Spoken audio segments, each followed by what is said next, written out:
In the last couple of videos, we have explored these neutralization and partial neutralization reactions. We said that when you add a strong base to a strong acid, then this reaction produces water and sodium chloride. And since the two products are both neutral, we expect the equivalence point to come when the pH is 7.0. If we consider the same reaction happening now with a strong base added to a weak acid, the situation changes a little bit. So instead of hydrochloric acid, let's say we have hydrofluoric acid.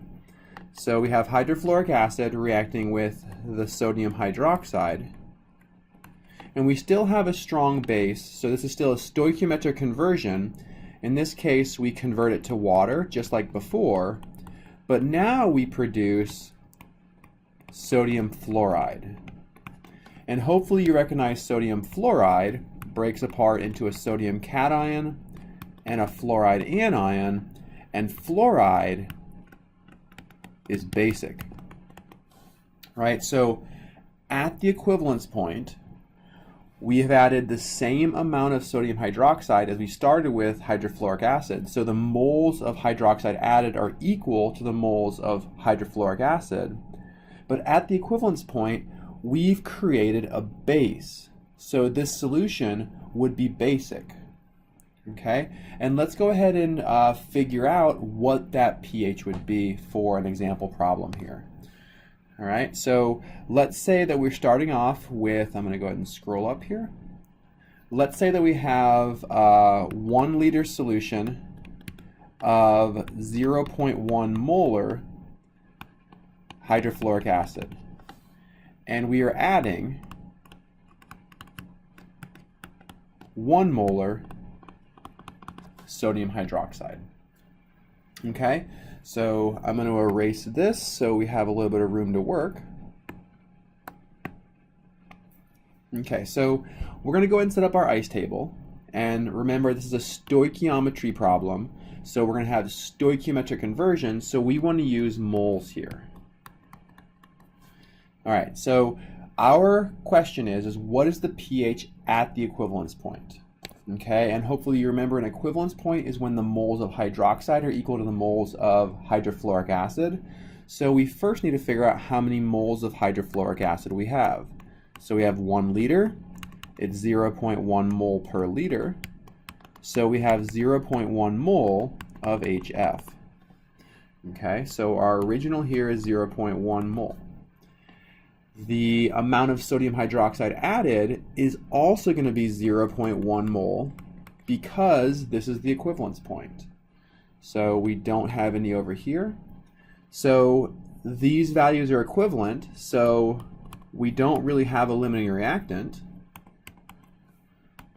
but we do produce 0.1 moles of the sodium fluoride.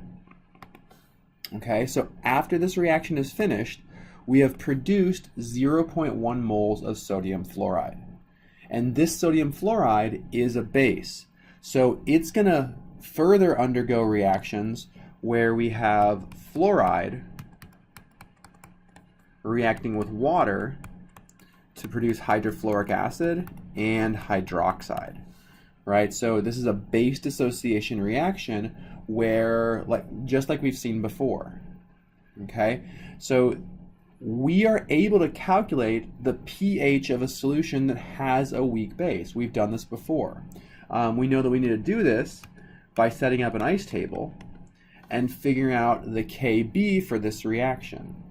Okay, so quickly accessing a table of pKa's, we can see the pKb of fluoride is equal to 10.86, so our Kb equals 10 to the negative 10.86.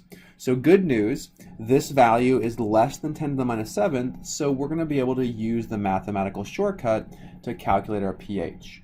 All right, so we know our Kb.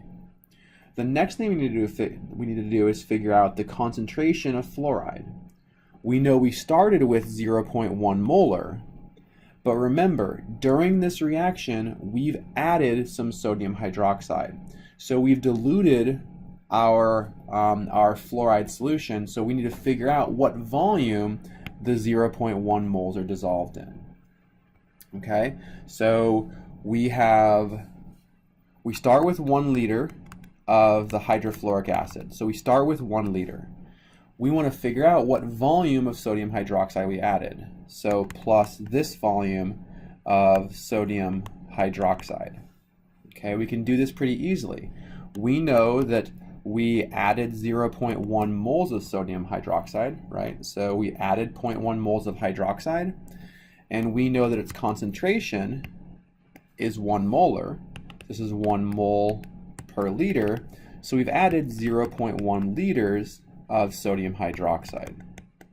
So the total volume here is going to be equal to 1 liter plus 0.1 liters. So our volume is 1.1 liter. All right, we're almost there now. So we're almost in a position to calculate the concentration of fluoride. We know that we have 0.1 moles. All right, that came from up here. And it's dissolved in 1.1 liters. So this is going to be 0.1 divided by 1.1. So it is a value of 0.091 molar. And this goes into our ice table. Okay, we have 0 to start with, just like we've seen before. We set up our ice table exactly like we did when we had weak base calculations. So plus x to the products, x and x. And now we're going to plug these values into our Kb expression. So we have 10 to the negative 10.86 equals x squared divided by 0.091 minus x. But noting that we can take the shortcut, this becomes x squared divided by 0.091. So like we've seen in the past, we can rearrange this and solve for x. So x squared equals 1.26 times 10 to the minus 12th. So x equals the square root of that, which is 1.121 times 10 to the minus 6th. And from our ice table, we know that this is the concentration of hydroxide. So we can take the negative log of that and get us our pOH.